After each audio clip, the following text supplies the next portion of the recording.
With us this evening we have Rene Bernal, Debe Campos-Fleenor, Doug Cotton, Miguel, Jan Darland, Michael Hicks, Adelita Grijalva, and Bex Putnam-Hidalgo.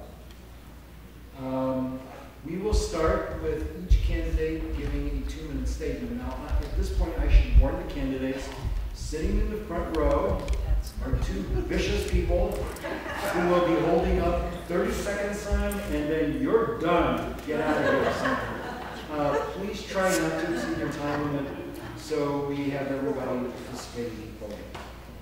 And we pulled these names, and Bex Putnam-Hidalgo was fortunate to get the first 2-minute opening remark. Great. And should I use this? Oh, yeah. Okay, as Mr. Volci said, Professor Volci said, my name is Bex Putnam-Hidalgo, and I am running for school board, TUSD school board, and I would like your vote, and I will tell you why. Why I think that I should get your vote, basically. So I have volunteered in the schools for as long as my child has been in the schools. I worked at Borden on the outdoor learning area. I worked organizing parents. We did a weekly work party there. I went to Mexico. I worked at the school in Mexico where I taught English to the children, a little tiny, actually an ideal-sized school as far as I'm concerned, 45 parents, very small school. Came back, worked in, volunteered at Holiday, volunteered at Safford, and I'm looking forward to volunteering at Tucson High. So I feel like I have a real understanding of what goes on at the school level. And I think that that's a very, very important thing for a board member to have, and to really not ever lose. So my son, as I said, is now in high school, suffering through the many years of having such an active mom, trying to fade into the crowd, I'm sure. When the district tried to close Holiday Elementary School 4 or 5 years ago, I became involved in board meetings, and wow. And at that time I started going to board meetings, and I basically never quit. And so I have a very good feeling of how the policy is made and of how the board operates and how I would like to see that change. And I hope I'll have a chance to expound on that later. But please, that's Putnam-Hidalgo, that's where you want at least one of your votes to go. Thank you. Thank you, and on time. Next we'll go to Rene for his opening remarks. Hello, good evening. My name is Rene Bernal. I came here basically to say, vote for me, and I wanted to stand out for these particular reasons. I'm the only engineer with a science background on this board, or on this candidate. If elected, I would be the only one giving a science technology background. Unlike a lot of these people here, yes, I may look young, but I've been very active. I'm actually the son of a librarian and teacher, recently retired teacher from TUSD. So unlike a lot of the candidates here who have children, that want to engage and love that, I have the love for teachers, that want to support them and defend them and make sure that they're covered. So I grew up, being a teacher's son and through the TUSD system, and now I'm successful, and I want to, expand on that. I want to bring more children into the role that I fulfill. So I'll keep my time short. So thank you. Thank you very much. Good evening. I'm Debe Campos-Fleenor, and I own the Campos-Fleenor Financial Services and State Insurance. And what I'd like to bring to the board is some financial expertise. I am a native Tucsonan, a Sunnyside and University of Arizona alum. I have 2 children that went through TUSD. I have spent some time in the trenches at TUSD as a retention specialist at Hoboken when it was still open. And I also taught class, which was foreign language in elementary schools. I have also volunteered much for the community and support the community and love Tucson. So I'm here to see if I can bring my expertise. And right now, the way that the board is set up, they have 5 board members that are kind of government employees. What I would like to bring is somebody from the business world onto the board. So I'm looking for your vote today. I do love government employees, by the way, because my sisters are all, I come from a family of 4, and 2 of my sisters are teachers, and my other sister is a secret something with the federal government. So anyway, I just want to make sure that you guys are clear that I love government employees, but I think that I believe in diversity, and I'd like to bring my expertise to the board. So I'm Debbie Campos-Fleenor for TUSD board. Thank you. Thank you very much. Don? Hi, I'm Don Cotton, and I'm running for TUSD because I believe TUSD is broken and needs to be fixed. I have 2 children at TUSD, one in 6th grade and one in 9th grade. And I believe that the parents need some type of representation at the board. Right now, the board is operated by special interest groups, political agendas, and I would say that that's not acceptable as far as the concerns are for the children of TUSD. We need to focus on the parents, and the parents need a voice on the board, which they don't have. But right now, when the parents speak out, it goes in one ear and comes out the other. And nothing is, as far as action, no action is taken at that moment because of that. The parents and the child should be number 1. Children need the resources and the education in TUSD. And my recommendation is to reduce classroom sizes to about 18 children per class, especially in kindergarten and 1st grade. And I think that's very important because that's the start of the life of these children to go forward in TUSD. And if they can't read and can't write, they can't do anything. So we have to focus on that, spend the resources on that, and that is my commitment. And I've seen that with my children, that they have learned to read before they went 1st grade. So that is so important for us, 30 seconds, to make that commitment. And I would make sure that if there is a situation, we have to provide those external resources and get the parents involved. And I think parents and teachers getting involved with each other will be successful in the classroom. When parents are involved in classrooms, the children do a lot better. And that is a known fact. And I think that we should find out. Sorry. Okay. Thank you, Don. Miguel? Well, good evening, everyone. My name is Miguel Cuevas. I am a native Tucsonan. Actually, first off, thank you, Mayor Bolge, for agreeing to do this. I appreciate that. And also thank you all for being in attendance and hearing us out and picking which candidate you want to choose for the Tucson Unified School District Governing Board. I am a native Tucsonan, and I'm also a proud product of Tucson Unified. I went to Tolson, Maxwell, and then graduated from Choya High School back in 2005. I'm a 1st-generation high school graduate, 1st-generation U.S. citizen, and also I have the experience of being on the Tucson Unified School District Governing Board. You know, I made this decision to run for the board, and the first thing that came out of my parents' mouth was, "What are you doing? Do you want the protesters back at our house? Do you want things to happen again?" And I said, you know, the results that happened while I was there is the reason why I made that decision to come back. Proven track record. You know, when I was there, Tucson Unified cut its budget by $50 million because of a poor economy. There was a death of a board member, transition of a superintendent, yet we were able to lift up Tucson Unified from underperforming to 2 points from a B letter grade in reading, writing, math as observed by the Department of Education.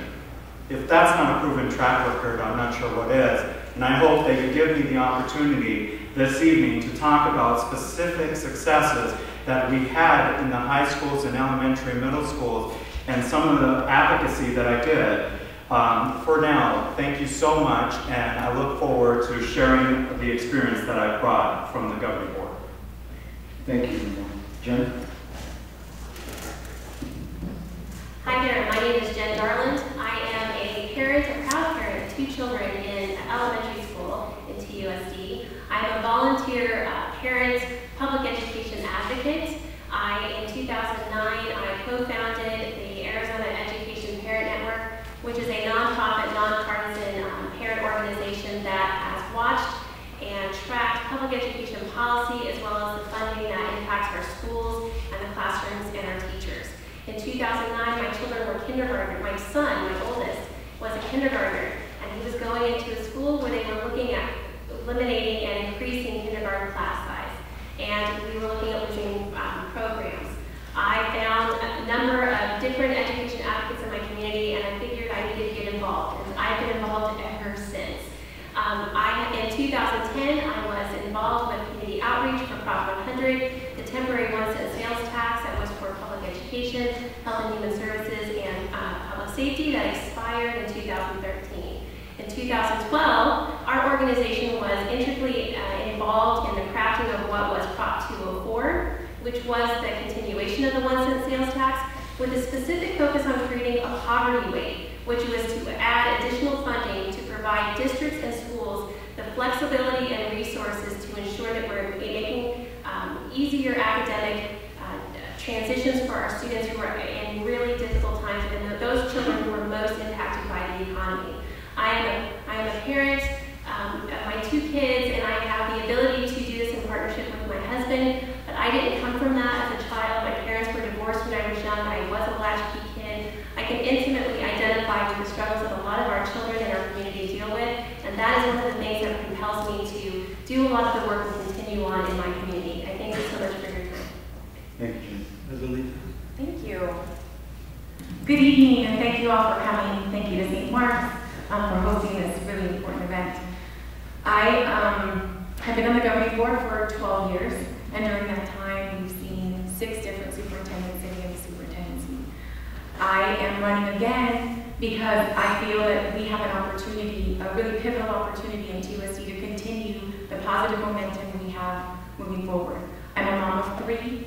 My daughter is a 2nd grader, my son is a kindergartner, and if we can ever get my 3-year-old potty trained, he'll be a preschool. And they're all in TUSD schools. I'm a proud native Tucsonan. I went to Hollander, Roberts, Wakefield, and graduated from Pueblo High School and University of Arizona. So I'm invested in this community, and I will be here. And the reason why I want to make a difference here is because we've had an opportunity just in the last year to decrease class sizes. My child started kindergarten 2 years ago in a class of 33. My son started kindergarten this year in a class of 21. That's a significant improvement that we've been able to say that was a strategic part of looking at what parents want out of TUSD, and the biggest issue when I'm talking to parents about why they chose to leave TUSD, because the class sizes were too big. So we made a strategic decision to reduce class sizes in order to maintain and recruit families back to TUSD. As a result, we have lost this year 100 children in TUSD. On average, every year that I've been on the board, we've lost 1,500 to 2,500 children in TUSD. So we're stabilizing. And that's one of the reasons why I'm running, and I hope to tell you a little bit more about some of the other reasons why I'm running. Thank you so much for your time. Appreciate it. Thank you. Michael. Well, good evening, everyone. Sorry I was a little bit late. Tonight is the first night of teaching for Trinity Community College, where I've been teaching for over 25 years. And contrary to some beliefs, I am a systems engineer, so there is an engineer on the board. And I do have children in the district. I've volunteered through the district since my son went to Dunham Elementary School 20-some odd years ago. Well, no, I'm sorry, 18 years ago. And I celebrated that the entire time, worked at each of the schools, up until the point where my daughter went to Gridley. That's when my heart got broken when she told me I was no longer allowed to go with her to school. She's a little too old for that. But again, I'm married. I went to Keene Elementary School, which is now closed. I went to Mansfield Junior High, and yes, I still call it Junior High. I went to Tucson High, then I went to Choya High School in 1974. It's where I invented the most expensive chessboard ever. It's where I cut my fingers off. You didn't know that. I've been on the board now for 3 years, going on my 4th year here. the reason I got involved in the board is at the time when I was contemplating it, my children were still in school. My daughter still is at Santa Rita. The board was looking at closing all these schools, and my understanding was they were going to say from $1 million to $250,000, and I thought you should not be disrupting an area or communities without proper data and better data than what you have. So that's what got me motivated into running, and I'm one of those who I believe has very good common sense, and I'm one that believes that I'm not going to complain about it, I'm the one that's going to help to do something about it and help fix it. Thank you.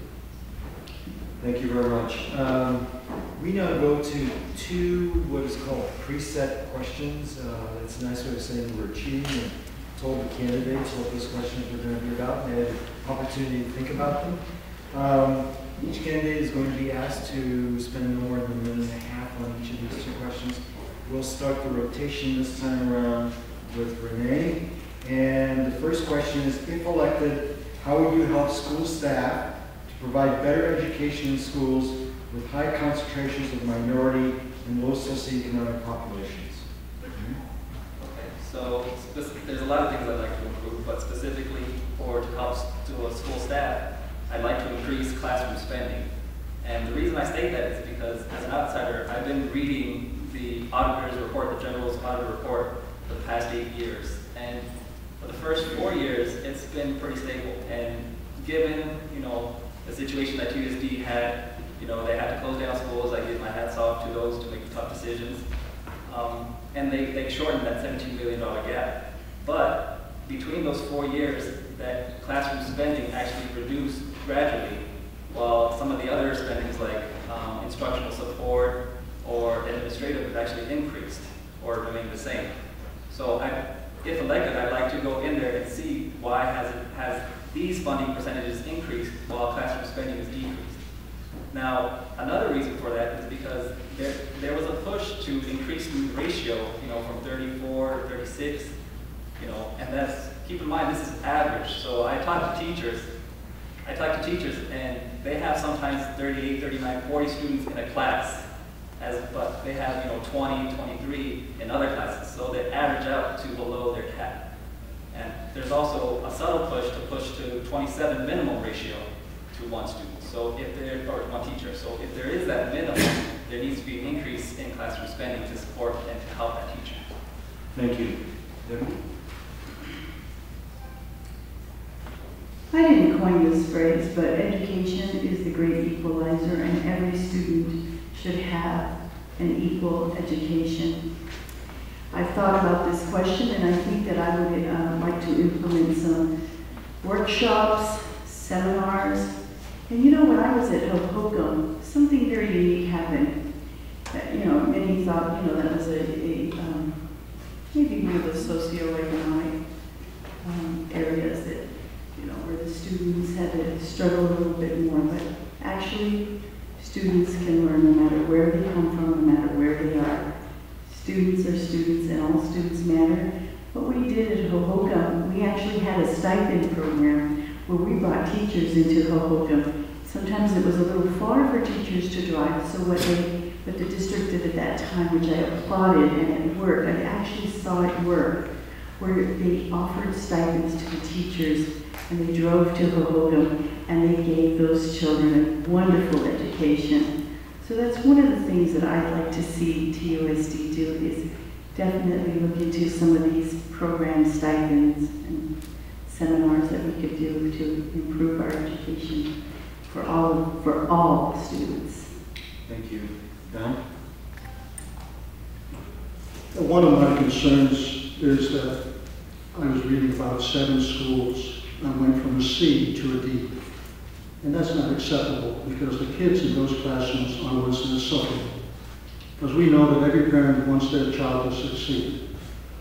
I would recommend that we provide excellent teachers in those classrooms, teachers that are dedicated to teaching, teachers that will get involved with the parents, teachers that will put in some extra effort, and the teachers that are kind of mediocre, those are the teachers. They might be nice people, but they should not be teaching. They should find a different career somewhere else, because that affects our classrooms. And if we can get the quality teachers, and you know, TUSD has a lot of good teachers, but there are some teachers that just look at the clock and they can't wait to leave the classroom. And we need teachers that are dedicated to teach, that are willing to communicate with the parents, and if they have to, go to the parent's house, find out why the student is not doing too well. Don't wait for an open house, don't wait for a teacher's conference, because then it's too late. We need to get involved, and we need to provide the resources in those schools. There's no reason why some schools have much better resources than other schools. It should be equal across the board. And I think with parents like myself getting involved, I know what. Thank you. Thank you. Miguel? Well, the good thing from my perspective is I can empathize with a lot of TUSD students. I came from a single-headed household. I know what it feels like to live in a $20,000 a year income, where my father had to make a decision whether to buy dinner or pay for a field trip. And so coming from that experience, when I was on the school board, we worked as a team to look at the reading, the writing, and math. But I also looked at what now, moving forward, we need to lower class sizes, you know, and it has to be equitable. I'm hearing from teachers around the school district that in some cases there still are 36 students, 33 students in high schools, and we have to make sure that we're equitably doing that. The second part is, since my departure from TUSD has added over $2 million in central administration and support, and that is not a top priority. Lowering class sizes and putting in development and creating a coaching environment is the way to go. That's where we saw success when I was on the TUSD school board. For example, Paula Verde moved from an underperforming school to an A school because of the support, because of looking at the class sizes and putting strong leadership there. Thank you. Jen? I'm a true believer in that one of the things that you do is, yes, you want to put strong instructors in the classroom, but you can't stop there. You have to look at this as a holistic approach. What kind of support do you have at the school for that teacher, for that educator? Do you have a strong site leader? We have to have strong teams around that teacher. You have to have a counselor. You have to understand that poverty isn't just an academic impact, it's a health impact. It's a mental wellness impact. You have to have counselors and social workers, nurses, maybe creating opportunities to get those kiddos in class and keep them a little bit in academic-centered after-school programs to create the structure that maybe they don't have at home. You have to make collaboration and reaching out to relationships with your nonprofit organizations, with your other governmental agencies, because this is expensive. Public education, the key word in public education isn't being talked about in this election in our state. Neither is poverty. And poverty hasn't gone anywhere since my kids started. It's a big factor, and it's growing every day. So you have to have a focus. You have to have people who work in a collaborative spirit to bring everybody in the community to this table. It is important work. It is a soul work. You cannot be working with a political mindset. Undermining that work, you have to be working in forward motion. You have to bring people and their ideas to the table, and you have to be adding as much support as you can for that student, for that teacher, and for that site school and that community. Thank you. Adelita?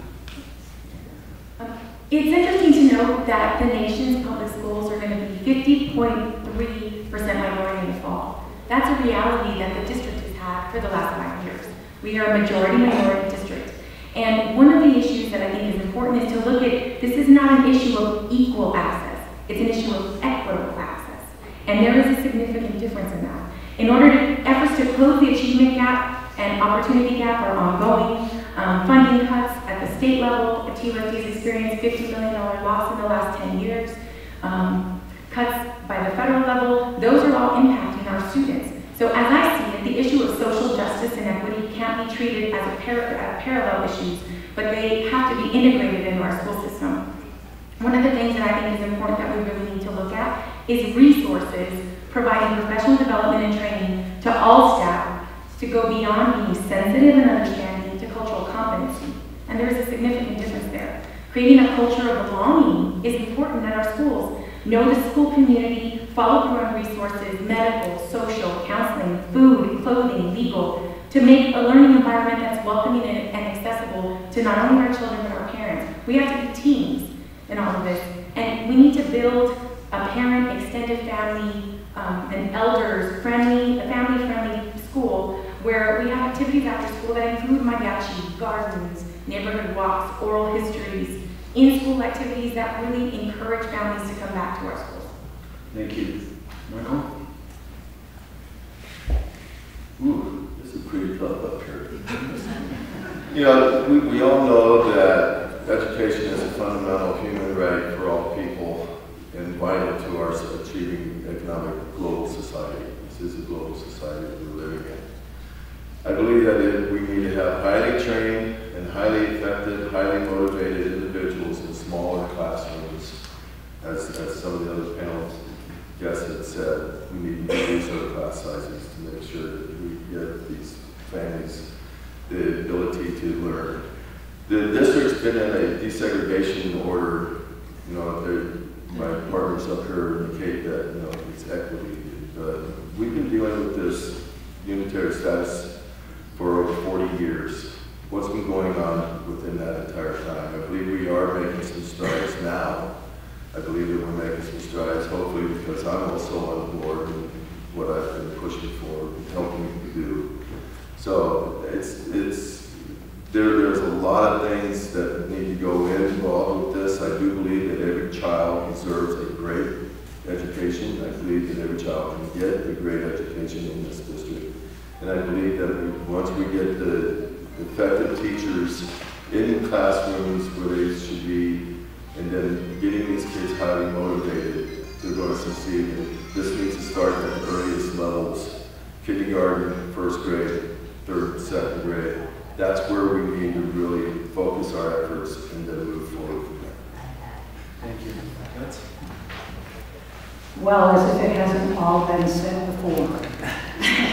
So I want to start with thanks for the intro and the unitary status plan. The district has actually co-written a plan to get us out from under the desegregation order that has a lot of incredible details in it that will help this population and will help this problem. So the first thing I want to do is continue implementing the USP and step it up. Let's get it over with. We're spending way too much money on lawyers and not enough money on implementing the unitary status plan. I also want to make sure that every school has a community representative. When I was a community rep at Holiday, it was an incredible education for me to understand exactly what kind of backpack the kids are bringing to school with them. The problems that they bring, the challenges that they bring are really not to be believed until you've been there and tried to help the families. So we need a community rep in every school. We need bilingual staff. We need English classes for parents. We need counselors and support people. All hours tutoring, particular attention to access to GATE classes for the kids that can do it so that they can move on with their colleagues. Community-friendly atmosphere, which is more than just a smiling office manager. It includes the bilingual staff members, etc. We basically need to do everything possible to get the parents in the door, because then the parents will get the kids in the door, and then the kids will learn. Thank you. Thank you.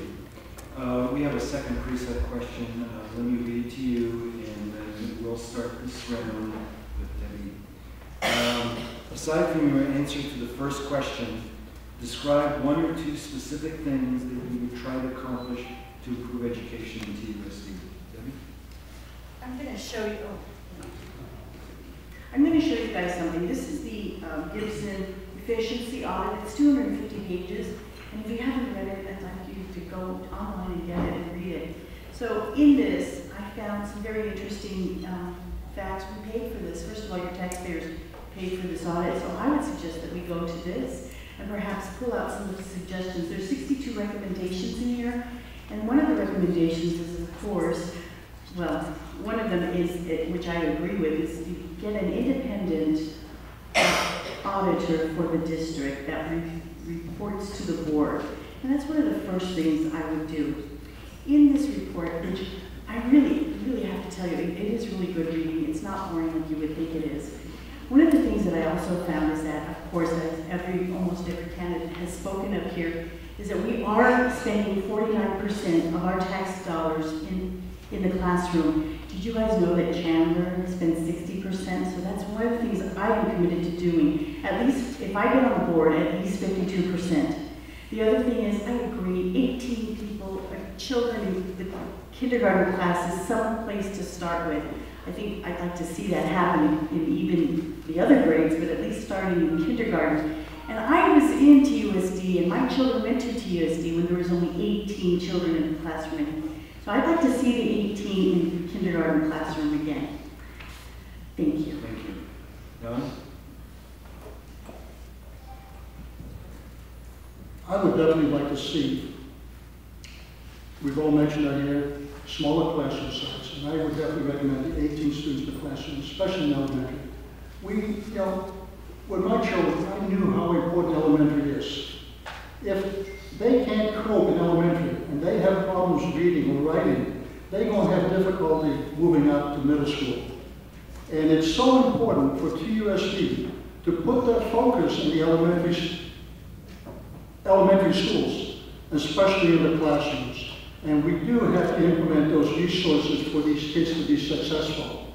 And if we don't actually do that, we have failed, and the board has failed. And the present board has actually failed for years after years because they keep doing the same thing over and over again, and they expect different results. And you and I know that's not going to happen. We have to make some changes, and the changes is to focus on the children and the parents, and get the parents involved. And I think with teachers, and that's why I said earlier, we need highly qualified teachers in those classrooms. Teachers that are willing to spend the time with these children, one-to-one basis sometimes, especially when you have 18 students in the classrooms, teachers will be able to spend more time. When you have 30 students in the classrooms, you're asking for failure. Thank you. Thank you. Miguel? Well, first off, a little bit of education. To reduce class size, it costs per student district-wide an initiative. Each student you lower it by $1.5 million. So some of my fellow candidates are proposing something that could cost $15 to $20 million off the bat in the first year. And so we have to take a strategic approach to that. And that is first looking at the elementary schools and doing a tiered approach and start with the kindergarten and make sure that it is a budget priority. You cannot do it right up front. It's not financially feasible. And so it needs to be a top priority. Instead of spending $2 to $3 million adding central administration, lower kindergarten sizes, lower first grade and second grade sizes, where it really matters for the most part. The second part is create a coaching and development environment. And so what do I mean by that? One, I want to support the current superintendent, H.T. Sanchez, and what he's doing in terms of development. But what I know from serving on the governing board and being a product of TUSD is that we develop, but there's no follow-up in making sure that the desired behaviors we're looking at are actually being implemented. And so I'm not going to say toss out every teacher, because that's not reasonable. We have teachers that care about every single student, every single day, and we owe it to them to provide that quality feedback and support system. Thank you. Jim? Just real quickly to the point about Chandler and how much they spend, they are a high-growth district. They experience a lot of new families moving in, so their classroom spending is going to be higher. Over the last several years, teacher salary has been stagnated, and so as a result, they've had to make the same amount of money teaching more and more students in the classroom. That's going to drive the cost of the classroom down, okay? And any teacher will tell you that the instructional support and the student support, those absolutely have impacts in the classroom, as does a school nurse or a counselor. To the point about teachers, Arizona is not the only state watching a mass exodus of teachers from the profession. They are leaving by the droves because we are politicizing the profession every election cycle, every legislative session. We have to find a way to start treating them like the professionals they are and give them the adequate support they need. And to the point about giving them the support and employing their boots on the ground perspective, going to them. They're the ones serving the same students in the same communities year after year. Let's pull them in. They are the experts. What are they doing? Because we can do a broad broad brushstroke policy, but we need to allow flexibility at the site level. We need to encourage our educators to come and partner with us for solutions that will actually work and actually meet the needs of the students in those schools and those teachers who serve that community year after year. Thank you. Adelita? So I drafted this initial a response to this question a few days ago, and my number one was immediately help to defeat Horn and Lubenthal. And the question is fixed. The voters in the Republican primary helped did that for us. So that's great. My second point, and actually more important, is universal preschool. In the time that I've been on the board, we have doubled the number of young people that are in preschool programs. We have converted 2 of our closed schools to preschool programs, and we've doubled the number of children that are participating in the federally funded PACE program. We've doubled that as well, because we only had a PM program up until 2 years ago, and now we have an AM and PM. So we've increased the capacity without increasing the cost to our district. Initially, when I was thinking about this, some of our schools have like a kinder boot camp, where students show up for a week before school starts and get really acclimated to what the school's going to look like. I want to do that program all over the district, but I also want to do it for for retention and recruitment for our middle and high schools to ensure that there's special emphasis for those transition years from 5th to middle school and from 8th to high school. So I saw that the time was, I'll stop talking there. Thank you. Thank you. Michael? Well, to answer the question, I would push for changes in the teachers' contracts and in our human resources practices.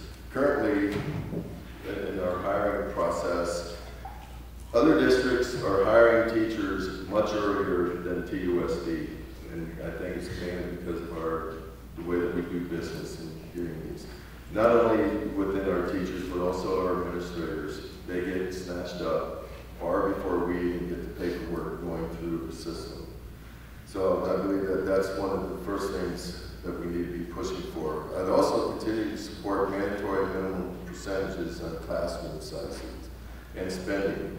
The board went to try to do a vote just a couple weeks ago to bring our funding up to 52%, and the board voted that down.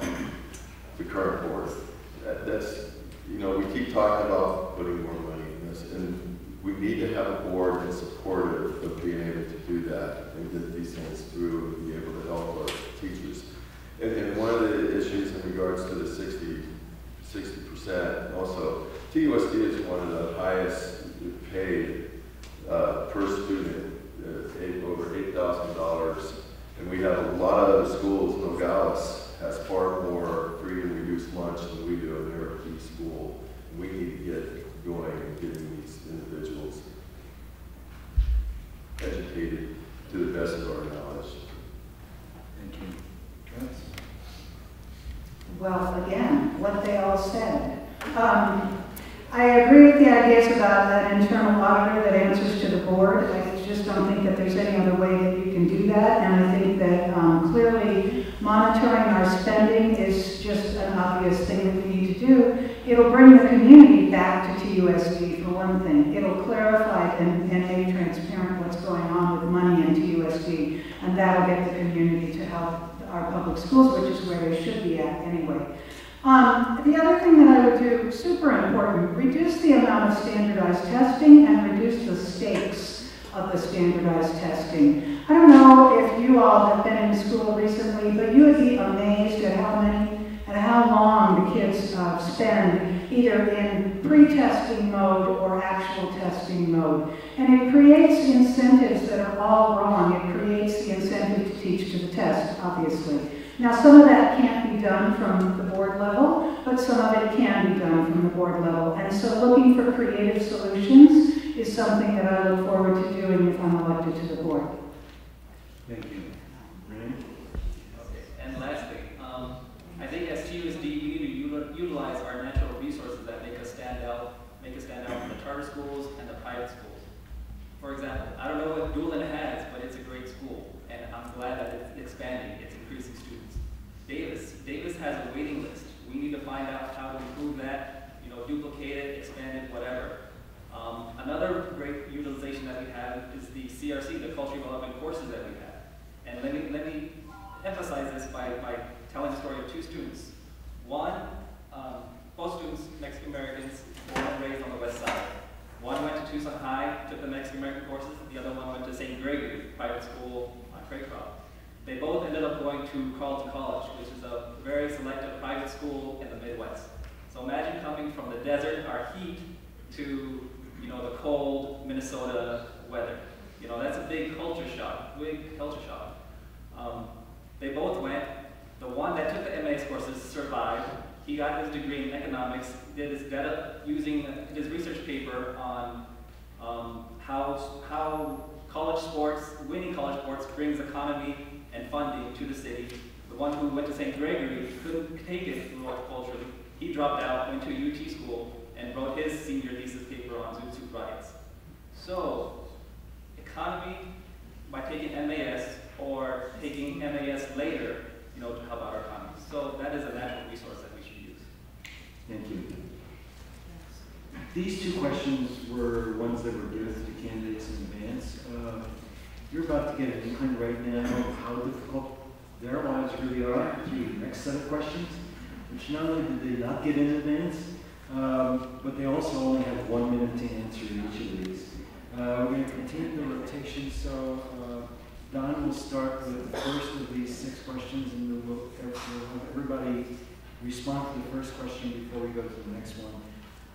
The first question asks, TUSD's desegregation plan requires high school courses that are culturally relevant for Mexican American and African American students. How should TUSD implement this requirement or go beyond it? In 1 minute, please. That's a difficult question for me to answer. I know there's some issues with that, and I think the students, should have a choice. It should be voluntary. It should be a choice whether they want to take that course. They should be able to take that course. They should be able to take that study. It should not be forced upon a student. It should be a free will. And I think by doing that, I think we can all be successful in the schools and in the classrooms where students will be, as far as being able to take those courses without any criticism from the administration of TUSD. But I believe definitely it's something that we need to look at, and something that I believe students should have a choice to take those courses. Thank you, Miguel. Well, a little bit of education about myself. Prior to actually serving on the governing board, I actually took ethnic studies classes, particular Africana study classes at Troy High School and at the University of Arizona, where I learned about homelessness and the kinship and the loss of it. In addition, while I served on the Tucson Unified Governing Board, I did take an independent study, Mexican American study class, where I learned about the neighborhood I came from, which was the 8 Mountain neighborhood, and also about the Lost Barrio. So I have that perspective. I think that if the DSEG plan says that we should implement it, then we should begin to implement that. And when I voted to suspend the Mexican American Studies class, I also advocated that there was a reintroduction of the class, and there was an aggressive timeline to bringing back those courses. Thank you. Jen? Well, I can tell you with 2 children in elementary school, I sure value culturally responsive curriculum. I think that it's incredibly important. We are basically educating children to be prepared for a global economy. What better place than in our schools to help one another grow and learn, to work with one another despite their cultural differences, despite the different backgrounds that they come from, to learn how to interact with one another with empathy, and to be able to collaborate collectively for the future. I hope that by the time my children are in high school, they have the choice between Mexican American Studies, African American Studies, Asian American Studies, or Native American Studies. I want them to learn about the different cultures that add to the fabric of the country in which they're going to be living in and working in. Thank you. Adelita? We actually have culturally relevant courses in our high schools. The plan was supposed to go high schools, every high school first year, then expand to middle schools. One of the concerns that we had as a district is the capacity and the willingness of teachers to want to teach those courses. So we could have picked a teacher and said, okay, so students want to take this class and you're going to take it. But this is the kind of course that requires really extensive training and a desire from that teacher to teach them. And so we didn't want to encourage people to teach these courses and not really want to. I mean, this is something that is a passion and a desire, and I want all of our children to have access to these programs, and it's important and vital. And I was the only person on the board that voted against the dismantling of Mexican American Studies. I have always been a proud proponent of the program, and I would like to see all students of all ages have access to that kind of programming. Thank you. Michael? As a person with Native American heritage, I believe that everyone needs to understand everybody's heritage. And I believe that it's not the fact of you learning different heritages, it's the way it's taught. There are different ways of teaching one's heritage. If you teach one's heritage to elicit hate or to elicit a response that's not a positive response, that's not teaching them history that I believe in. I believe that everyone should be able to take these classes. I believe that they should be elective classes. I believe everyone needs to learn the American history, including Arizona history, which we do not teach in TUSD, by the way. We were taught that when I was a kid. So I do believe in these, but I believe that we need to teach it in a way that is most effective to our children. Thank you, Beth.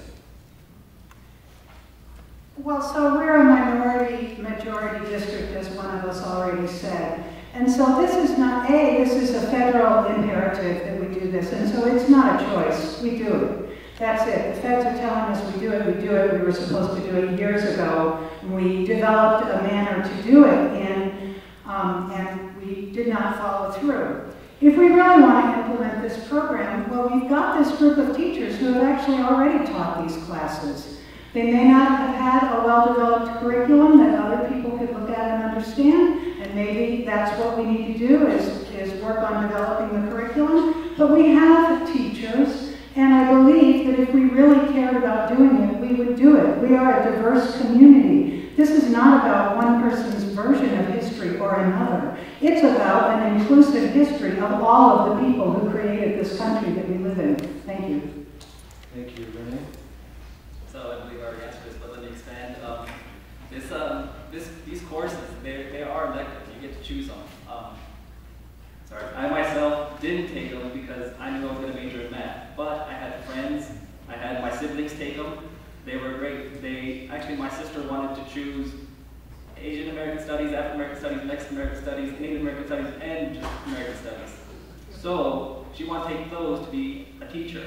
Now, it's great that we have the teachers there that want to teach it, the students that want to be there. We also need the admin and the counselors to support it too, because there were those counselors who said, no, you don't need to take those. That's actually frowned upon when you go to college.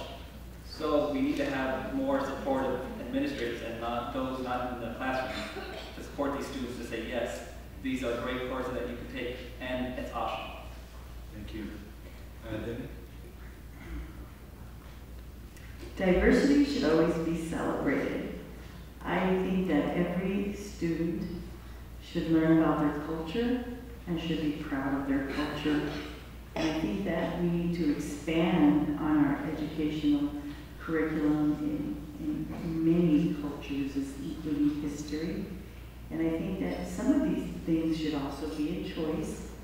And for one, very proud to be Mexican American. Thank you. Okay, so we survived the first of the 6 questions. Everybody stayed within time limit. Thank you very much. The next round will start with Miguel, and again, these are 1-minute questions. If any of the candidates want to repeat the question by the time it gets to them, they may have forgotten, just say so, and I will. All right, so we'll start this round of 1-minute questions with Miguel. Question is, what would you do to ensure that discipline is administered fairly across all racial and socioeconomic groups? Well, during my tenure in Tucson Unified, we actually looked at the discipline policy and made several revisions. I think that the important part is that we are developing our administrators and developing our staff and ensuring that, one, there's consistency across the district. I mean, I've heard the extremes of suspending a student for something that might seem minimal to not doing anything to a student that's disrupting the class. And I think as a district, we need to do a better job at developing and following up and ensuring that we're setting a consistent bar when it comes to our discipline policy. Thank you. Jen? I think that, Aaron, to piggyback on that, absolutely clear policy, and then ensuring that your site leaders have training on that policy. Not mid-school year, but before the school year begins. And that goes all the way down, I think, to the teachers, and as well as, I think it's very important to do diversity training. All the way up at the top of the administration, all the way down to our custodial staff, as well as tolerance training. We have to be able to recognize that there are some things that we don't necessarily intend for the impact of what we do in these situations to have sort of the consequences they do, but we have to make sure that we own some of that as well. The other thing that I would say, oh gosh, I'm going to run out of time. Oh, okay. Class size, classroom management is one thing that the teachers should be able to manage. You need to have a strong site leader who can also help step in to deal with those things, to ask that the teachers always manage those situations on their own. It's really not, it gets in the way of what they're supposed to be doing with their instruction time. Okay, sorry. Adelita? Yes. You know, I think it's really important when we're looking at the rights and responsibilities of students to really look at the training that goes in to implementing that tool, and also to understand that there needs to be some checks and balances. We have some administrators in our schools that see things sort of in black and white, and we need someone else, if that is the administrator that says, you know, this student for being disrespectful to a teacher should be suspended for 5 days. We should have some oversight centrally to look at that situation and say, so what was disrespectful? Was someone threatening? I mean, delve deeper into it, because what we really want to do is keep our children in school. Any child who's at risk needs to be in school. And how do we support that child and that family to make some behavior changes? Those are the things that we really rely on our counselors and our administrators at our site, working with the teachers to really build a relationship, because that's the only way that we're going to see a turnaround with some students in some of our classrooms. The other. Well, first of all, it's accountability. We need to hold our administrators and everyone who's part of student discipline accountable for their actions. Along with that, again, I agree, we need to make sure that we have the training be done prior to the schools opening, prior to individuals. Is it okay? Okay. But holding our administrators accountable for their actions, and when they're doing things like Ms. Rob said, when they see black and white, we need to make sure that we say, no, okay, you need to do it this way. This is the training that you put out. So the training, consistency, and accountability is what we need to be looking at. Thank you. That's Well, I'm sorry to sound like a broken record, but this is in the unitary status plan. The way that we handle students of different ethnicities is laid out very clearly, that all students need to be treated in an equal manner, and there are different steps that the administration needs to go through. It's a matter of documenting exactly what happens to that student, because there's a very clear understanding that there's a school to prison pipeline, and we don't want our students to be in that. Ms. Grijalva was correct. We want our students in our schools, and we want them in our classrooms, if at all possible. In order for that to happen, the professional development has to improve. It is incredibly shallow, as is the training. I took it while I was a community rep, and now I may not have taken all of it, but what I did take was incredibly shallow, canned, well presented, but not the depth that is needed to really implement the program. Thank you. Rene? So, vets that it's in the USP, but I'd like to take a step further and to make sure that there's a fine line between student discipline and teacher discipline. So the teacher, right at this moment, has no discipline or no capability to discipline the students. And yes, it should be looked at, you know, on a case-by-case basis, but really, it should be, you know, re-looked at to see how far a teacher can go. Because at this moment, they cannot send a student out unless they physically assault someone.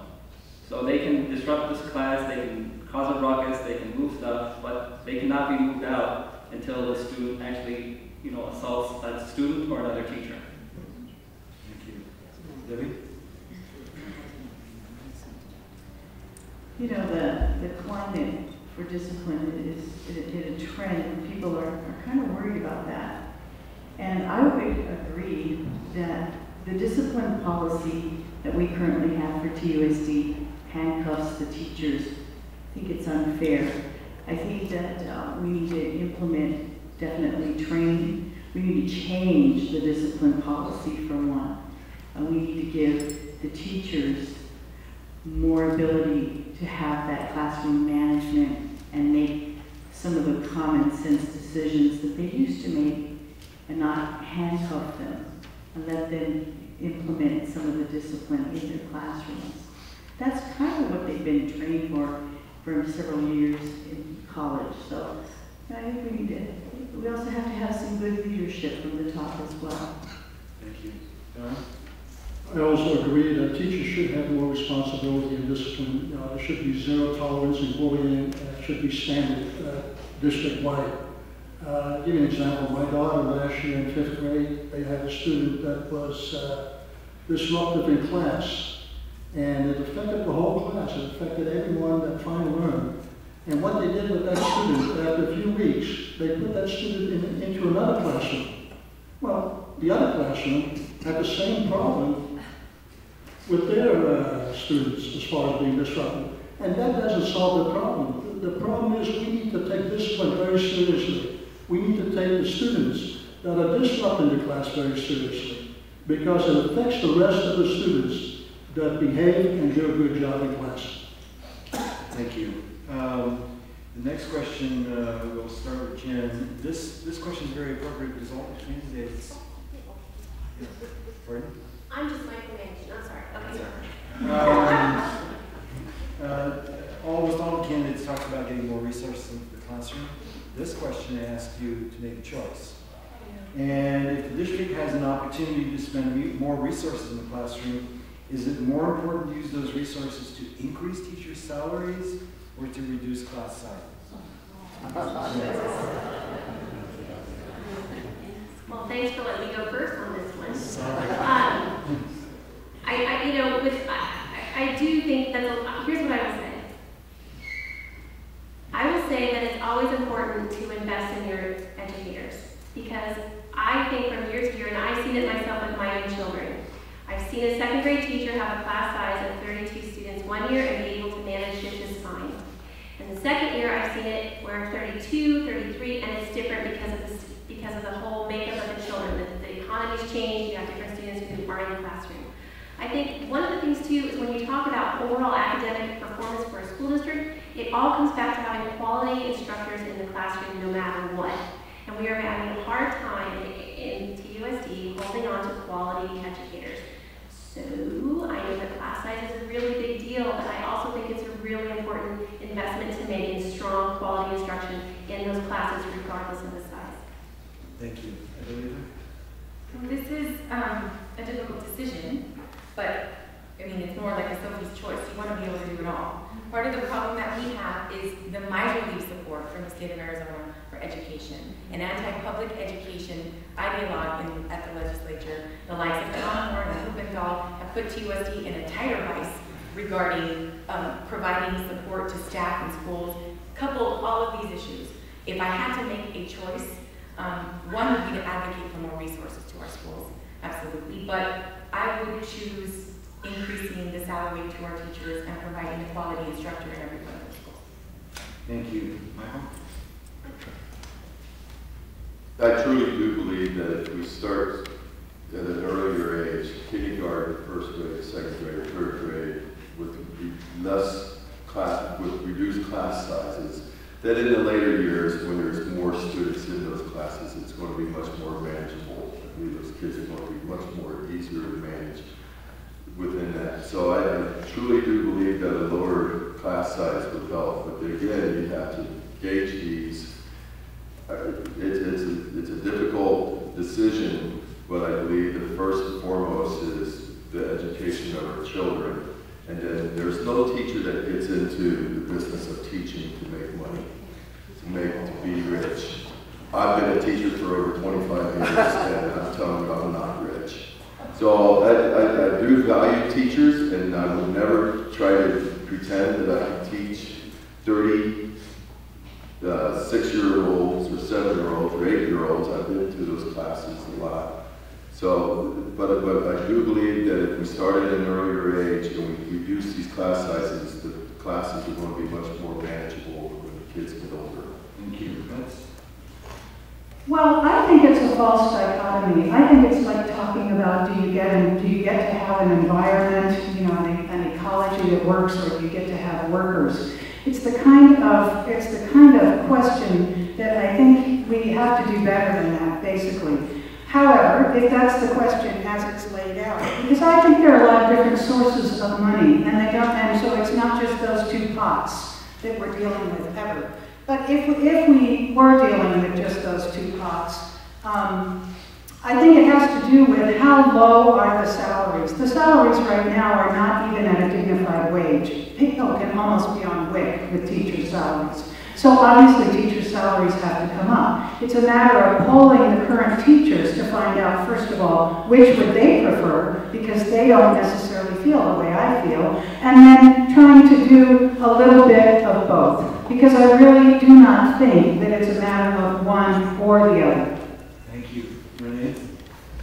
So I would easily vote on increasing salary, and let me tell you why. So I grew up as the son of a teacher, like I said, and I honestly thought we were poor. And yes, he had a good degree, he had the summers off, but he was always working at summer school or doing something else.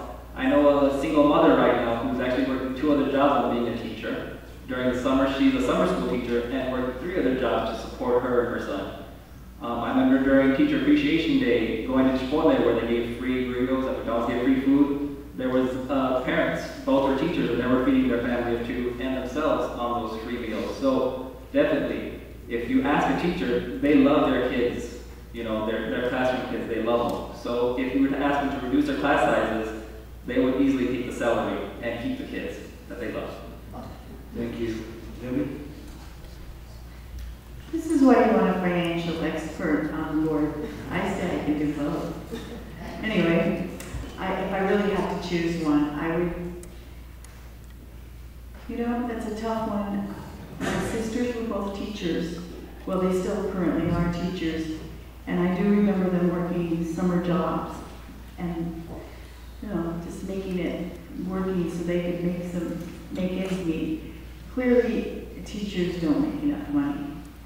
And I think I'm going to kind of agree with one of the candidates up here. I think it's really, I do think it's important to have smaller class sizes, but I also think that that's something that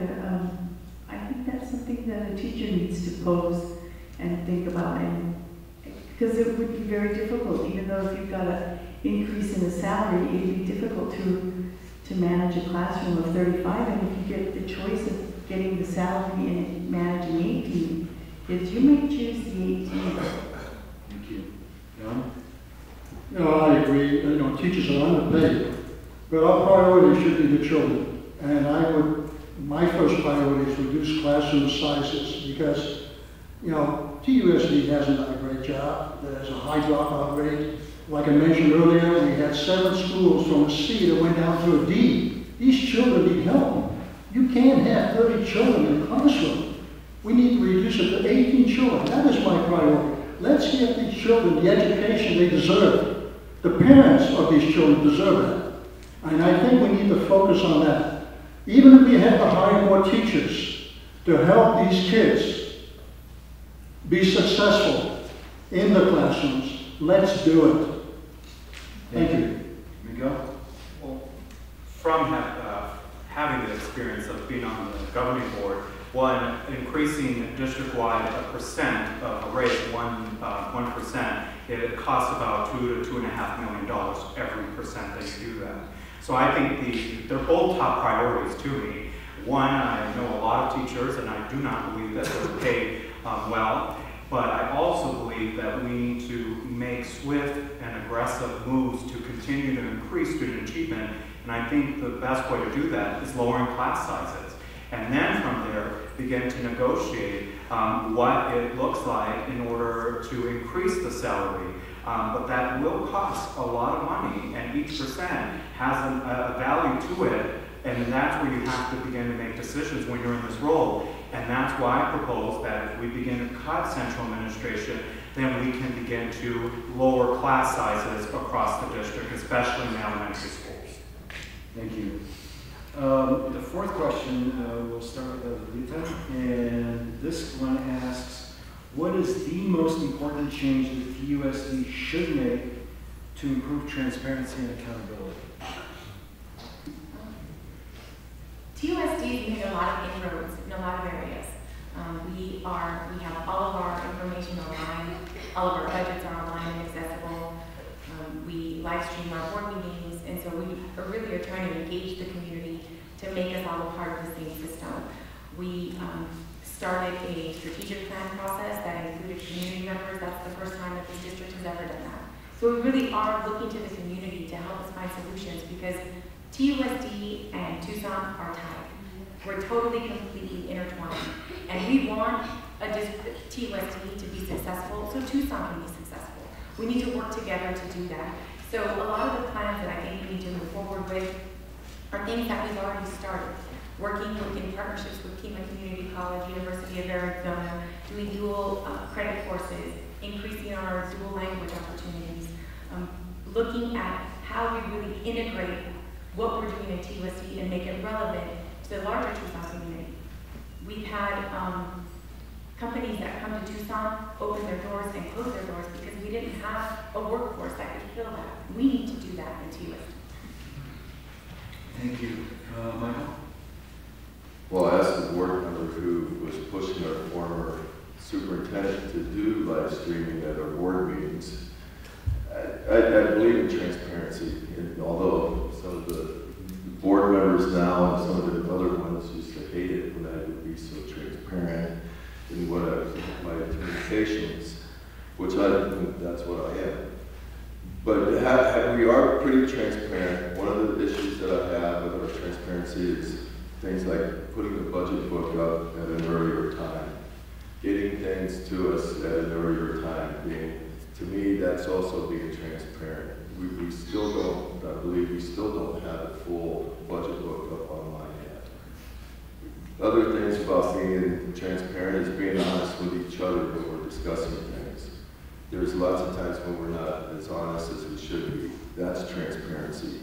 So I believe that the district is trying and moving forward in regards to being more transparent, but I think that we got a long way to go. Thank you. Beth? So I've already mentioned one of the ideas that I think would improve transparency, which is the idea of an independent auditor, and we've all talked about that a little bit.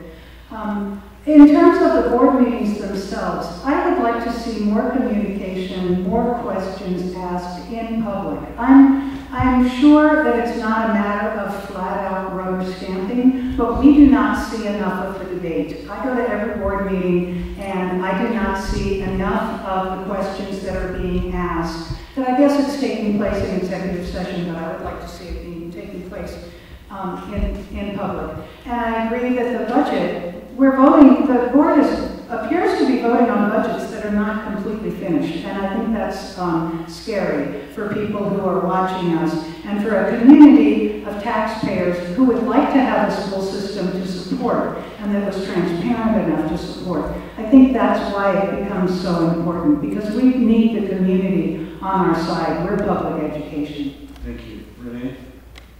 So what we need in our community is less retaliation against those who criticize the board and the administration. I have a lot of friends who are afraid of coming forward to express their grievances because of something they might say or do, as a result of that.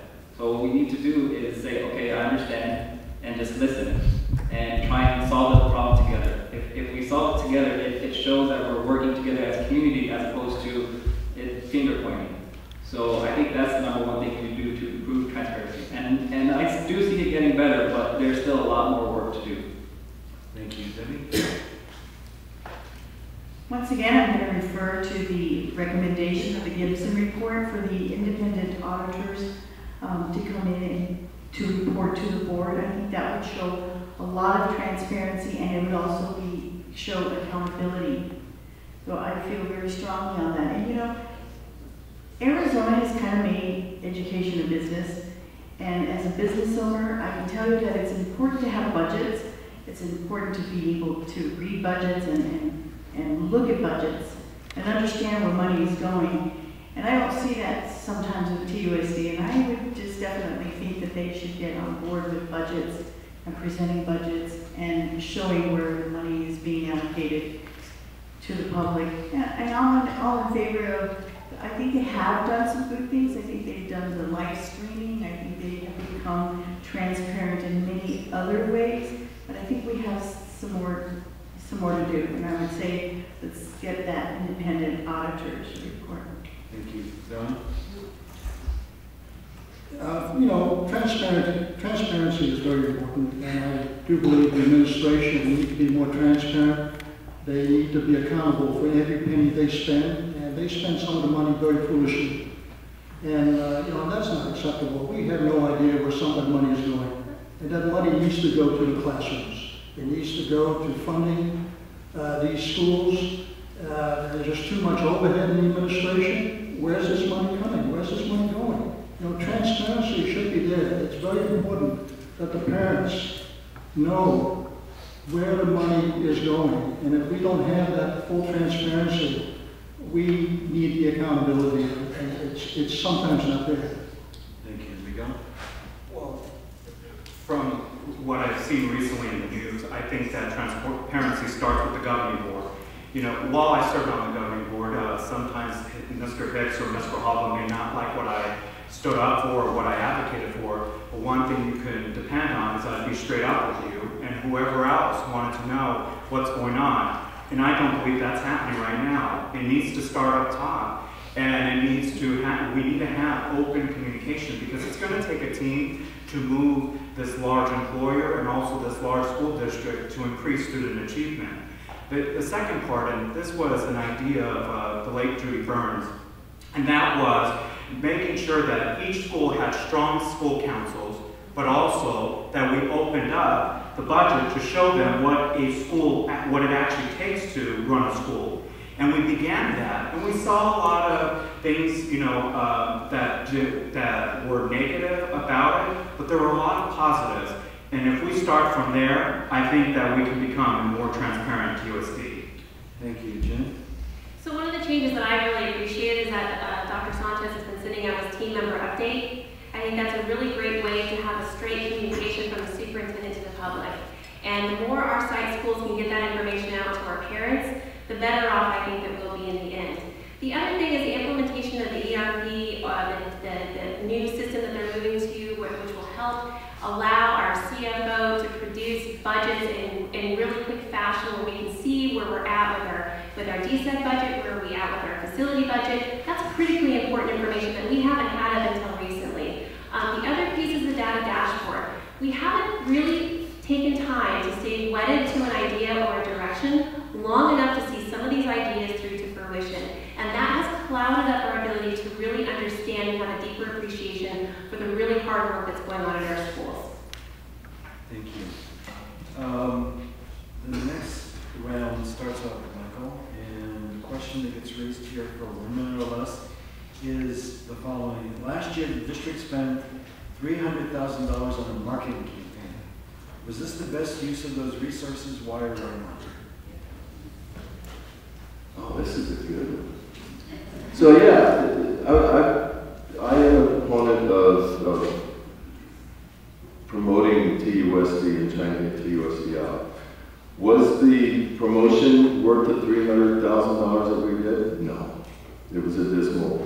far as I'm concerned, it's pretty dismal. And I'm the one who pushed it and actually voted for it, because I thought that it was going to go the way that in a different direction that it did. And I'm telling you, it was a dismal, we wasted $300,000 on that project. Thank you, Betsy. I think the concept of marketing is really important. I think it can be done a lot less expensively. I think that slick advertising is not what you need as much as community conversations. And that begins with going where people are. If your marketing plan depends on inviting people to come to where you are, you're lost from the get-go. Some of the things that I believe that the district ought to be advertising are the incredible magnet schools that it has, the magnet programs that it has. I saw some improvement on that, but definitely not enough, and it didn't bear much fruit. So I believe that that's something that we really need to focus on in the future. But again, I think we could have done it in a much more, in a much less expensive way. Thank you, Rene. So I agree with actually what they said before. The marketing strategy is a good idea. We need to improve ourselves, but at too high of a cost, it's not worth it. $300,000 is not worth it. What you need to do is properly spend that money to lead by example. So spend that money where you want to join the community. You know, yeah, I'll leave it at that, because that's pretty much where you want the money to go. You don't want it to go to television, to ads, to any of this. You want to share that money with your students and your parents. So thank you. Thank you, Debbie. I'm a business owner. Of course I believe in marketing and advertising. But what are you marketing and advertising? Right now, TUSD, as many have said, is sick right now. So I don't know what we're advertising and marketing. I want to get in there and let's make TUSD a district that it used to be. We're losing students. We've lost 12% in the last 10 years. We need to fix the education and get the kids back to TUSD. They shouldn't be going to these other schools. Now that I don't believe in choice, but why should they be going to charter schools? And you know, they need to come back to TUSD. So let's bring them back. Let's improve the education. Let's do it by spending 49% in the classroom. Let's reduce the classroom sizes. Let's get the independent auditor's report, and let's fix TUSD. And then let's advertise and market. Thank you, Ben. You know, I run a very successful business for the last 18 years, and if you don't have money in the budget, you don't spend it on advertising. You know, that money needs to be spent in the schools. I don't know if Mr. Hicks' T-shirt was part of the $300,000, the TUSD shirt? I don't know. No, but you know, don't spend that kind of money. Let's put it where it belongs in the classroom, where the kids can use it, where the teachers can use it, and that's so important. You just don't, you know, TUSD is in a deficit right now, and they don't have the money to spend for advertising. Thank you, Miguel. I think that the marketing plan was a good start. TUSD and this community needs to celebrate the success and the student achievement that TUSD has recently had. Troy High School, for example, a school that I attended, underperforming back in the 2000s, was deemed a star school, and now is actually a B school. And it's probably on its way to becoming an A school. Why would we not celebrate that? And the good part is that it was a kickstart, this marketing campaign, because now TUSD is actually getting strong earned media from the Daily Star and other media outlets about the successes, and we have to celebrate that. And I think that the other portion of the marketing plan is that we need to look at how can we further reach and compete with charter schools. And one idea I had was open up a charter school and show that TUSD can effectively run one as well. Thank you, Jen. But the problem is that the legislature repealed our ability to do that, so we're not actually able to do that. I'm really sort of frustrated with the discussion about public schools as if they can be run like businesses. I don't know about y'all, but they're not. One of the best marketing things that are used against TUSD is our letter grade. I'm sorry, but it's true. Cat Hills puts on every single piece of mailer that they have, that they are a letter grade A district. So you have to really be thinking about your investment in your education, in the quality instruction in the classroom. The other part is what that money could have better been spent for is to give principals, the site leaders, the ability to have additional resources, because we are asking them to promote promote their community, in their community, to their neighborhoods. Give them some additional support at the schools to do that. We have to stop waiting and using only word of mouth. The last point, the website. Every parent who goes on that website is lost in an abyss, and you have no idea how you're getting back out of there. You can't find inadequate programs, you can't find information on where we are with our unitary status plan. Holy cow, just clean it up just a little bit. Okay, so we had, I thought was a pretty good concept. The previous board had voted to spend the $300,000, and then this administration, Dr. Sanchez came in and said, why are we spending money on and branding TUSD? We already have it. It's TUSD. We're TUSD number 1. Let's talk about that. The other thing I need to talk about is the fact that $150,000 of the $300,000 was required by a grant, the magnet grant. We had to spend the money on marketing. It was part of the federal requirement. So someone who works in the nonprofit world and has to run grants all the time, when they tell you this is how you have to spend the money, that's what we do. So what we did is we had buttons that said, ask me, pregúntame, talk to me about TUSD. I think the concept really gets people talking to each other. Unfortunately, there was some issues with the execution, and I won't be the first to admit that, but I think what we need to do is continue to build on that. Get people talking about the programs that are happening in their schools, get parents to be the best advocates and the teachers to be the best advocates of what's going on in those classrooms, and the students are coming back. Again, we have leveled. We didn't lose children this year. So I think that that's a really important point that we can't, I don't want that to get lost. Thank you. Beth, we'll start the last of this round of questioning, and this sort of piggybacks on in a weird way to your previous question, except you get to do your own marketing. If your neighbors were hesitant to enroll their child in TUSD and asked you why they should, then what would you say to them? Well, first I would talk about the diversity in our schools and what a fabulous thing that is that's hard to find anywhere else. How they would be training their kids into living in a globalized world and training their kids early on to deal with the children who don't necessarily look like them or come from their same background. That is the primary reason why we're into USD. I would talk to them about the importance of public schools and what a creator for democracy and how important public schools are. I would talk about the accountability that public schools have, and I would talk about the importance of if public schools are super important to our democracy, and if you don't like what's happening with them, then you need to be a part of the solution. And for you to be a part of the solution, you should be there with your child, because that's where the rest of the public is. Thank you. Rene? So I had a neighbor who was hesitant about sending their child to a TUSD school. I would highlight all the natural resources that we have, the things that no other private school or charter school has. I would highlight the diversity that we have, the friendship that you can build upon, by attending your child attending these TUSD schools. I would highlight the success stories of people who struggled in a public school and succeeded. For example, the president of the American Medical Association, who develops policy for all doctors in the U.S., is a Pueblo alumni. So I would highlight all those examples of success stories that we have as TUSD, has an alumni.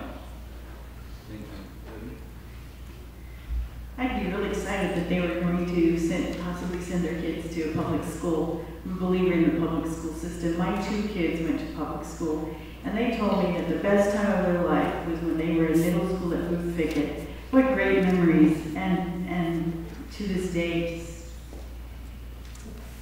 heartwarming. Anyway, my 2 kids were graduates of TUSD schools and proceeded to go on to college, NEU at Purdue University, and right now they're living the life of their dreams because of TUSD. I want that TUSD for everybody and every student, because every student matters. I want them to have the experience that my children had. They love TUSD, and I want the kids loving TUSD, and I want them to come back to TUSD. Thank you. Thank you. Don? Public school is very important. I have 2 of my children attending TUSD, I also had 3 of my other children graduated from TUSD. And my other son, who is 14, he's in UHS right now, University High School. And that's the flagship of TUSD. It's a fantastic high school, rated in the top 5 in the nation. And I think with the resources that goes into UHS, I think the elementary and middle school and the rest of the high schools can learn from that. And I think TUSD has some excellent opportunities, but it all depends on who's going to be on the board. If you have board members that are willing to make some changes and not do the same thing over and over again and expect different results, then I believe TUSD can be successful. And that is so important, is to get everyone on the same page. And right now, the board members are not on the same page. Thank you. Thank you, Miguel. Even when I lost my election in 2012, I strongly encouraged my parents and my neighbors to stick with TUSD because it is a stronger TUSD. The improvement of instruction and the culture that was built there and it continues to be built is amazing. I don't want to be what TUSD used to be. I celebrate and accept what happened in the past, but we need to be the TUSD of today. And that is, now there's technology in our school. When I first started, the schools had computers I was using back in middle school. Now we have improved that. This is a stronger TUSD and we should celebrate that. And I was a part of that change. And I think that you all see the improvement and see in the news a lot of the achievement that has been going on in the past 4 or 5 years now. Thank you, Jen. Well, for me, if someone were to ask me, I'd say, well, come along with me.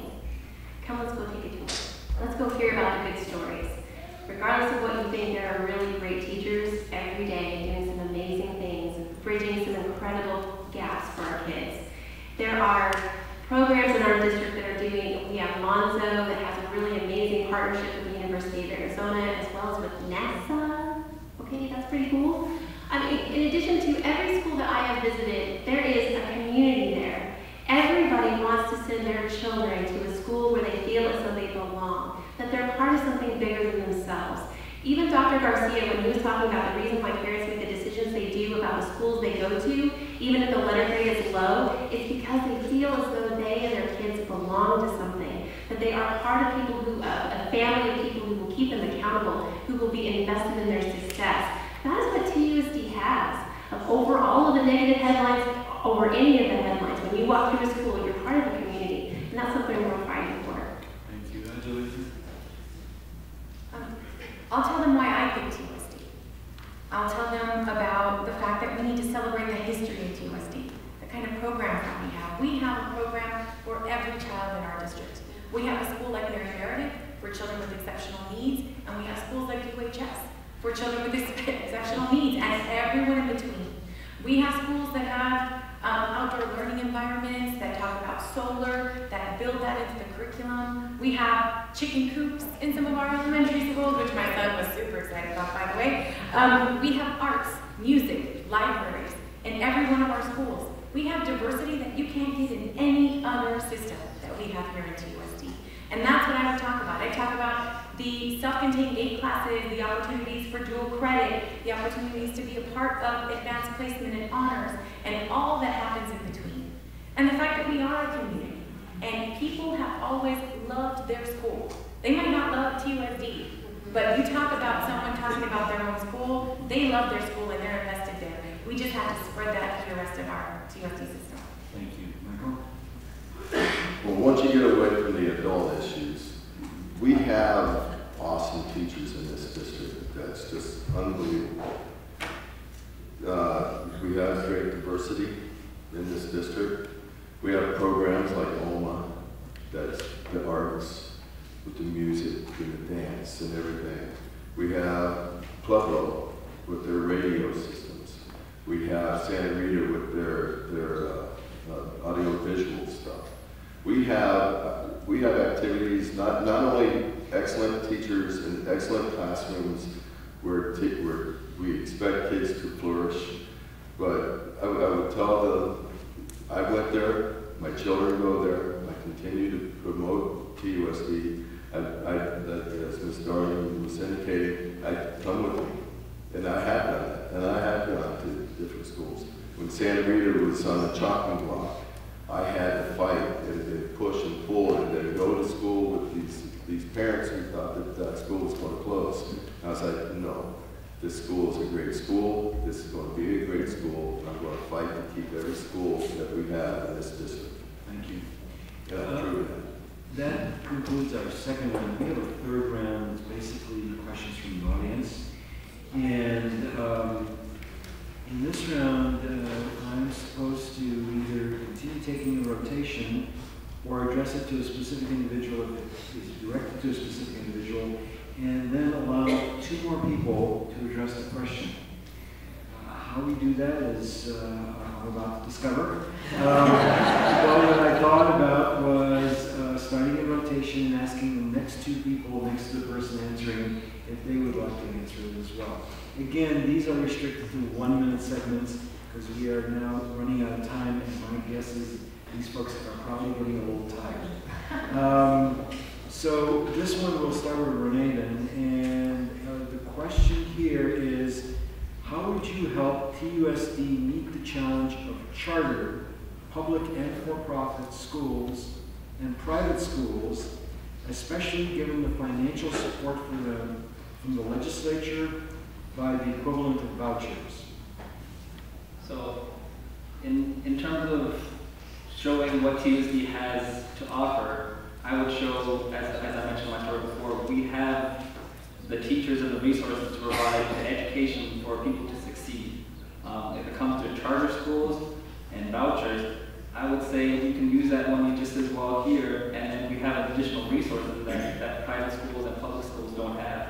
I would highlight everything else that TUSD has to offer students that they can't get just at a charter or private school. Thank you. Debbie or Don, if you'd like to respond to this as well. I agree. There is so much that you can get at TUSD. You can definitely get a better education at public school with all the extracurricular activities, and as Mr. Hicks mentioned, the arts, and then I'd even like to see more vocational training in the schools. I think that TUSD is a better investment for your money than a charter school. And I would say competition is good. You have to have competition to do better. And TUSD still has a long way to go. Like I mentioned earlier, you have 7 schools that drop from a C to a D, high dropout rate, kids that can't learn to read or write. We need to upgrade the system. And if we start putting some more resources, smaller classroom sizes, I think people will come back to TUSD. The kids will come back to TUSD. And that is the advertisement right there. Bring the schools back up to the A rating. C and D is not good enough. You know, and we still have a long way to go. And I'm glad for the competition, because if we didn't have competition, TUSD would kill us. Thank you. This question was for Debbie and maybe Don and Miguel. Question: if a school is underperforming, should we cut resources to it or increase resources to it? I don't think you should cut resources. I think you need to start focusing on that school. So I would say that you need to try a little harder. That's what public schools are all about. We've got to get this district back to where it used to be. Let's put our resources into the areas that are weak, and we can find the money. If we do that independent auditor's report, I think we'll find money to bring resources to the schools that need it. It's just special things that they might need, depending on what the areas of weakness are. Okay, I will reread it again. If a school is underperforming, should we cut resource to it or increase resources to it? Definitely you have to increase resources. Closing the school is not an option. There's resources that's available, and no, we can't take resources from another school to put in that particular school. But let's get the teachers that are highly qualified, put those teachers in those schools. Get a principal that's highly qualified, put that principal in that school. Reduce the classroom size. Let's see what makes a difference. And I'm sure it's going to make a difference in that particular school. I'm sure that school will probably improve, the kids will improve, get the parents involved, and I think they'll do a lot better. Yeah. From having the experience of looking at Lawrence, which was when I started with the board, had state funding and then was cut in 2009, 2010, I saw what the effects of that were, and I've also, as you know, supported the turnaround plan at Palo Verde and Rincon and the transformation at Houndstein. And so what I believe is that we need to support the school. Taking funding away is such a draconian approach, and instead we should boost up the schools and ensure that there are people there to coach and develop the staff, and also to look at the culture and understand what is the root cause of why student achievement is high. Prior to making any judgments or teachers are bad or principals bad, we need to look at that. And that doesn't mean a year. You know, I work in the call center business and we can make change quick. That means that we could do it in a short time frame, but we need to understand what's going on there. So definitely improving resources is the best approach. Thank you. This question will start off with Don, go to Miguel, and Jen. The questioner here writes, I feel that discipline of body is as important as discipline of mind. Are you interested in having a mandatory PE program for our students? Yes, I believe PE is a very important concept in schools. When I went to school a long time ago, PE was mandatory. You know, kids right now, they sit on the chairs, they watch television, they do computers, they don't do any exercise. Exercise is very important, and having a mandatory in school, I think it's going to make it a healthy environment for these children. And when it's healthy for these children, their learning capacity increases. A healthy child is going to be a better student. Thank you, Miguel. I do believe that we need to ensure that we increase the activity. I mean, hello, I'm probably very soon, if I don't do something with myself, going to read the bad things about my health decisions. And so we have to create a strong school and make sure that a part of that is physical education and kind of building that a part of the daily routine and not something that's a bus term or anything to that effect. And so looking at early on in the elementary schools is definitely an approach. And I know we have a legend in the audience also that has advocated from the state down all the way to Tucson Unified. And so we have experts in this community that can help us with that implementation. Thank you, Jen. Actually, I do believe that PE is actually a state requirement, however, they don't fund it. So a lot of schools are relying upon teachers to take them out for PE exercises. We don't have PE instructors. In fact, no longer, to my understanding, my PE teacher at my kiddo's school, who just finally retired, told me they don't even offer the certificate anymore for elementary physical education. So we have to really start looking at what are we doing. PE, absolutely. I know when my kiddos sit too long, they are fidgety. They need to get out. It's how you also lower classroom disruption. So at our school, what we've done too is we've changed things. We've let them go outside to play and then come in and eat lunch. And when they come into the classroom, they're ready to eat, they're calmed down, they're cooled down. And I really do think that there is a value to that. When you move, that's one of the reasons why OMA is so amazing, because they're learning through movement, through music, and all of these other concepts.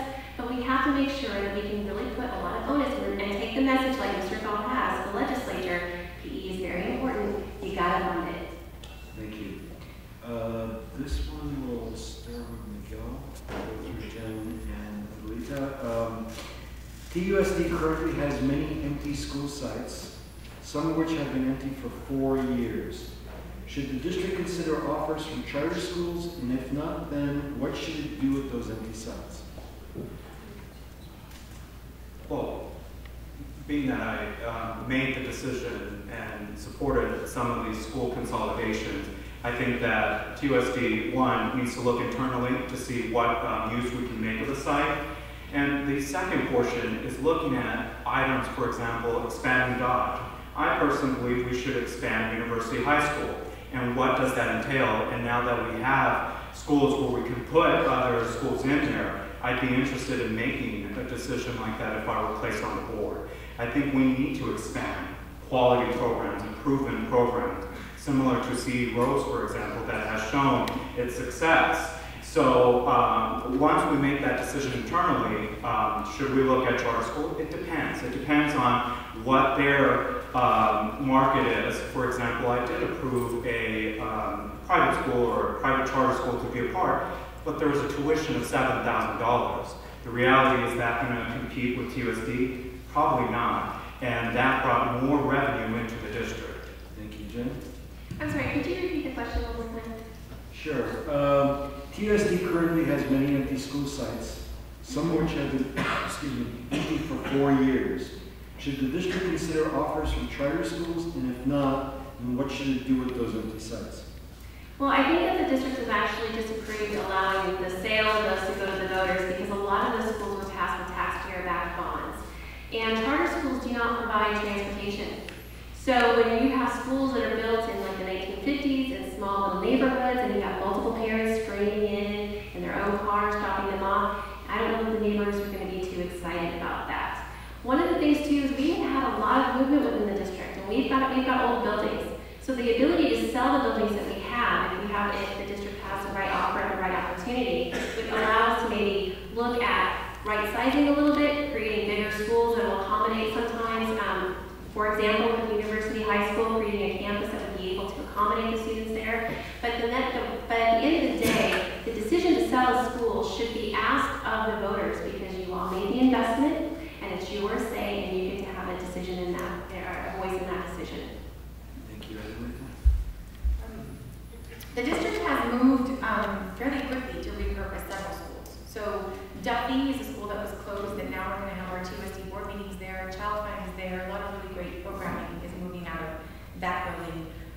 We have repurposed Brickton and Shoemaker as early childhood centers, so we have preschool programs, and our employees get a wonderful discount on childcare. So those are programs that are really busting at the seams, and I'm excited about that. But one of the realities that we have to deal with is that some of our schools were closed before we had any real demographic data. And so a lot of those schools, my hope is that it's going to be able to be reopened. When we received that demographic data, Wakefield showed that it was in the middle of the most populated area in our district. Menlo Park is the same thing. So my hope is that we're going to be able to look to those schools to reopen them and populate them with students. And the ones that can't, we are going to put them on the ballot. And so voters will give us the opportunity to either put them up for sale or not. Thank you, Michael. Michael? Oh, cool. You can comment on it or not. Well, I'll comment. I am one who believes that if we have closed schools, and we can't end up selling them, but I don't want to sell any schools. I've always said I do not want to sell a school. If our goal is to generate more children in this district, it's going to be much easier to repurpose land and property that we already own than going out and repurchasing other property that's going to be much more expensive and then building another school.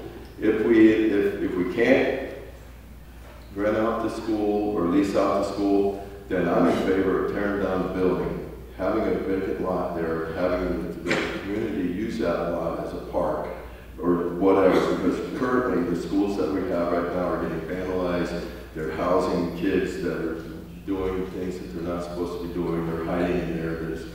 It's not a good scene for that. Every day I drive by a school that's boarded up, and I get all the time people complaining about it. If you tear it down, make a park out of it, and then people can use it. Thank you. We're actually out of time. Oh, I like that. We're actually are pretty much out of time, except for the closing statements. And then maybe we could get the candidates to mingle with the audience and we could pursue further. Well, this is the point at which we're going to do closing statements, and each candidate will be asked to make a closing statement in 1 minute, starting with Adelita, who is going to be next. Thank you. Thank you all for your attendance. This is a really important race, and I think that you can see that there is a diverse set of opinions among the candidates and what we all stand for. Public education is the civil rights issue of this generation. I am a strong proponent of public education and will continue to be. TUSD is making some significant strides in moving forward. It's real interesting to sit here and hear about the things that we should be doing when we are doing those things. We are reducing class sizes. We are increasing the number of AP opportunities for our minority children. We're doing a lot of those really wonderful things that are bringing children back into this district. We need to stabilize the district, we need to invest in our community, and we need to be returned to the premier district. I'm really optimistic about what we can do. I don't want to be in a position where we're going out to look for another superintendent. We've had 6 people sitting in that superintendency, and that instability is horrible for a school system. Any school system that you look at across the country is going to have stability and leadership, and I'd like to continue to be your voice on the governing board. Thank you. Thank you. Okay. Well, I also agree with Mr. Hall in regards to that. I believe that I've been a champion of, and all of us up here, I hope, are champions of public schools. Otherwise, we got other special interests to be kicked up here. I am a champion of the district also. I've had children in the district. I'm a product of the district. I'm not going anywhere. I have done what I said I would do.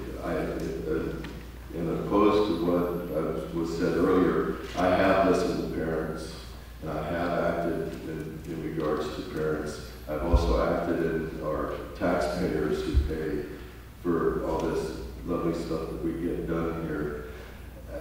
I believe I may not be the most polished person up here, but I'm sincere. And I can tell you that I will be the best board member that I can be. And I just ask for your help in getting back on the board again. Thank you, Betsy. So as I mentioned, I think that I have the experience that a person needs to be on the board, but I also have something else that I see as lacking, not just with this board, but with every board that I've watched.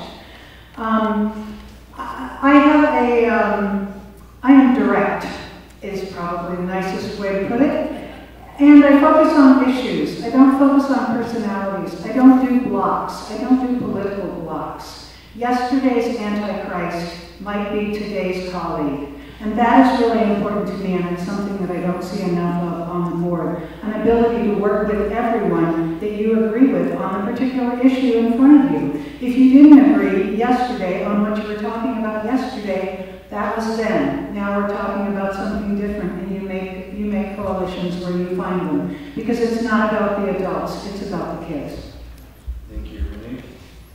Okay, so in my past 8 years at Honeywell, I've given many talks, mostly to the FAA, European Space Agency, governments, our government, other customers, other countries, about many technical discussions on why their planes won't fall when they're flying.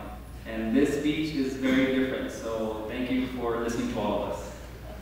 That being said, we talked a lot about diversity and our students and our teachers, and I think we need diversity in the board too. So just keep that in mind. I actually have a website. If you want a single shot your candidate, that's great. If you want a double shot, I have names and faces and links to everyone else on here. So feel free. It needs to be diverse as possible. You need to pick the best team to lead us all to a better community in 4 years. Thank you. Once again, I'd like to please give me the opportunity to serve you as a governing board member. I will definitely take the Gibson report seriously and would like to make that recommendation of having that independent audit and that reports to the governing board. I also still want to reiterate spending more money in the classroom is very important to me, and reducing the classroom sizes. Enrollment, I just wanted to point something out. According to the Gibson report, enrollment trends have declined over the last 10 years from 56,466 students to 49,872 students. TUSD currently projects continued decline to 45 students by 2019 if we're on the same trend. If you want things to change, I would recommend that you change the board and make it diverse. Also, I do support the vision for the action and core values: student-centeredness, care, diversity, collaboration, and innovation, and accountability. vote for Debbie Campos-Fleenor, and I also have a website, Debbie Campos-Fleenor for TUSD. Thank you, Don. I always believe that kids come first, and parents' involvement with kids is so important to get the kids to learn. And I remember in Corbett, we had a chess program that I also helped coordinate, and when they closed Corbett down, my daughter moved to Killam Elementary School, and they did not have a chess program. So I helped establish that chess program at that elementary school. And we had about 80 students that joined the chess program right after school. And I tell you, the teachers were so happy because when these children went back into classrooms, it helped them motivate a little bit more in their studies. And I think that's so important, to have these programs in these schools for these children so they can participate and be able to be involved in what's going on in each school. Thank you, Miguel. Well, first off, thank you so much for giving me the opportunity to talk about my experience. Currently, the governing board does not have someone from the private sector. All board members either work for the government or nonprofit. So one, I would bring a different perspective as I do work in the private sector. The second part is I've demonstrated that I can build teams. You know, regardless if there's a 3-2 board, you should not shut out each other on the decisions or the information. And through my experience, I have shown and demonstrated the professionalism to keep all board members in the loop. I also want to support the current superintendent, but on the same side, there needs to be a level of accountability in terms of the spending in central administration, the treatment of employees, and also ensuring that there is aggressive approach on student achievement. If you would like to support my candidacy or know more about myself, you can just go to votemiguel.com. Thank you so much. Thank you, Jen. Well, again, I want to thank St. Mark's and the Racial Justice team for hosting this very important conversation. As a parent with 2 children in the district, I don't really have time to waste. I am wanting to see focused collaboration to move this courageous conversation into action. The time is ticking. We cannot afford another student to fall through the academic gap, the achievement gap, or the achievement abyss for some of our students. We have to be focused. We don't have time for governing board members to play politics, to do end runs around one another. It is time to be working in a faithful relationship as a collaboration of 5 governing board members as one governing body in a trusting and yet critical and honest conversation and dialogue with the district leadership team as well as with the community. My name is Jen Darland. I am a parent, a proud parent of 2 children in the public school, a public education volunteer advocate, and I ask for your vote. You can find more information about me at www.darlandfortusd.com. Thank you. Thank you very much, everyone.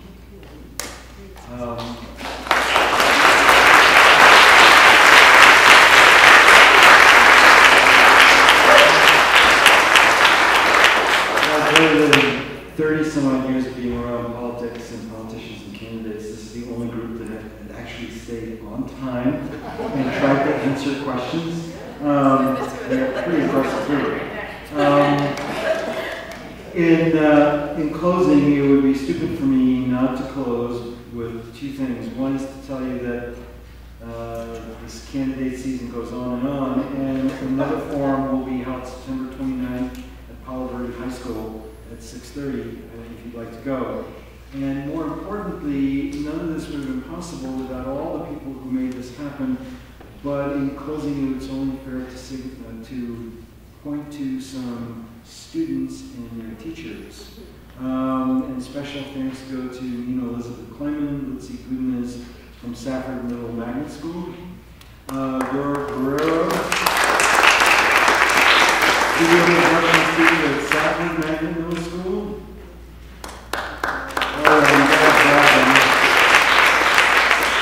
Joaquin Orozco, Eleni Sandoval, and Brendan Meeker, students from Pueblo Magnet High School's radio station KWXL.